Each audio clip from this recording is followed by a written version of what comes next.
Evidence of a Folktale, Autopsy of a Fairytale, Book 5. Summary by Nicole Scarano. Nicole Scarano's Evidence of Folktale, the fifth installment in the Autopsy of Fairytale series, is an ambitious and thought-provoking exploration of how folktales shape and are shaped by history, culture, and power dynamics. This book continues Scarano's in-depth examination of classic stories, dissecting their origins, variations, and the hidden truths embedded with them. By analyzing the ways folktales have evolved over centuries, she uncovers the deeper meanings behind them and reveals how storytelling is not just entertainment but a crucial form of historical preservation, social control, and cultural identity.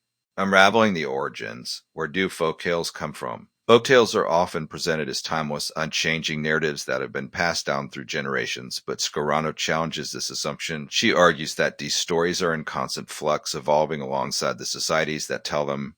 As political regimes shift, as cultural values change, and as dominant powers exert influence, folktales are rewritten, sometimes subtly, sometimes drastically, to fit the needs of their new storytellers. Takes readers on journey into the origins of well-known folktales, tracing their earliest known versions and comparing them to modern adaptations. She explores how the same basic narratives appear across vastly different cultures, revealing universal storytelling patterns that transcend borders. Yet she also highlights the distinct ways that different cultures interpret these shared stories, shaped by their unique historical and social contexts.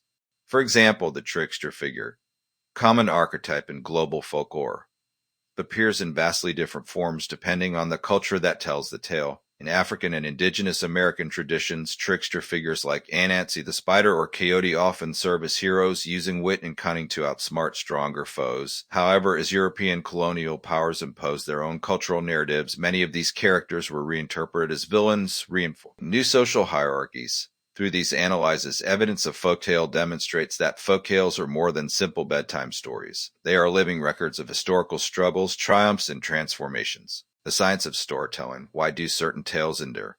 Scarano does not just explore where folktales come from. She also delves into why they persist. Drawing from psychology, anthropology, and literary theory, she examines the cognitive and social mechanisms that make certain narratives unforgettable. One key argument is that folktales serve as a form of communal memory. Long before written records, societies used storytelling as a way to preserve knowledge, pass down moral lessons, and encode strategies. Scarano discusses how many ancient stories contain hidden warnings about environmental dangers, historical events, or cultural taboos. For example, some indigenous Australian Dreamtime stories describe landscapes and events in ways that align with modern geological evidence of natural disasters, suggesting that these folktales may preserve real historical memories from thousands of years ago. Another psychological insight explored in the book is the role of narrative structures. Scarano explains why so many folktales follow similar patterns, such as the rule of three wishes, three trials, three brothers, or the hero's journey. She discusses how our brains are wired to recognize and remember these structures, making folktales a particularly powerful way to pass down information. Fairy tales versus folktales. What's lost in adaptation? One of the most compelling aspects of evidence of folktale is Scarano's exploration of how folktales are transformed when they become fairy tales. She draws a sharp distinction between the two. Folktales are oral, communal, and ever-changing, while fairy tales, particularly those adapted into books and films, are often frozen into static, idealized versions. Scarano highlights how the Grimm brothers, Charles Perrault, and later Walt Disney sanitized to fit the moral and social expectations of their times. She contrasts the original, often dark and violent versions of Little Red Riding Hood, Sleeping Beauty, and Cinderella with their more familiar, softened retellings. These changes, she argues, are not merely artistic choices but deliberate attempts to reshape cultural narratives. For example, the earliest versions of Little Red Riding Hood were cautionary tales about the dangers of strangers, often with explicit references to sexual violence. The Grimm brothers' version softened these elements, and Disney's later adaptations removed them altogether, replacing them with simple lesson about listening to one's elders. Scarano questions what is lost in this process. By erasing the darker aspects of these tales, do we also lose the deeper truth they once carried? Folktales as evidence of the past. Myth or reality. Particularly fascinating section of the book explores the idea that folktales may preserve evidence of real historical events. Scarano presents numerous examples where ancient myths and legends align with modern archaeological and scientific discoveries. For instance, she discusses how the story of Atlantis, often dismissed as pure myth, bears striking similarities to real-world civilizations that vanished due to natural disasters such as the Minoans of Crete. Similarly, she examines oral traditions among Pacific Islander cultures that describe long-lost lands and catastrophic floods, which modern geology suggests may have been inspired by real events. By treating folktales as historical artifacts rather than mere fiction, Scarano argues we can hidden truths about the past that might otherwise remain lost.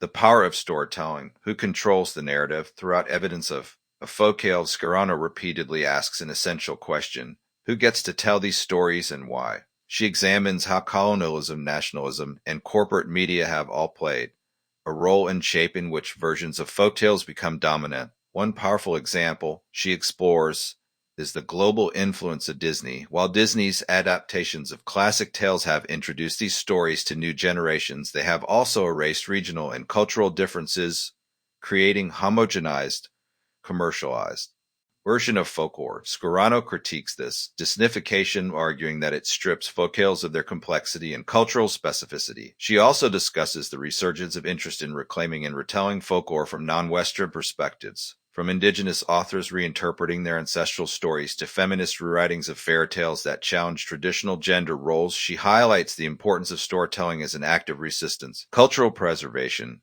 Conclusion. The future of folktales. In her closing chapters, Scarano reflects on the future of folktales in the digital age with the rise of social media, new storytelling formats like creepypastas, internet urban legends, and AI-generated narratives are emerging, continuing the long tradition of oral storytelling in a modern context. She questions whether the rapid spread of digital stories mirrors the way oral traditions once functioned, allowing for constant evolution and reinterpretation. At the same time, she warns of the dangers of misinformation and the loss of cultural nuance in an era where stories can be shared instantly but often without context.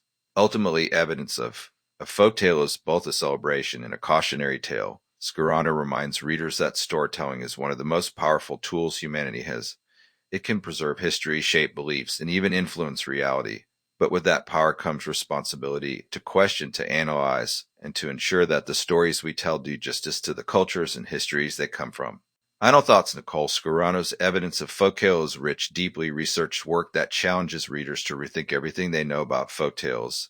Blending history, psychology, literary analysis, and cultural critique, she offers compelling argument for why these ancient stories still matter, and why we must pay attention to how they are told. Whether you are a folklore enthusiast, historian, or simply someone who grew up loving fairy tales, this provides fascinating look at the hidden depths behind the stories we take for granted.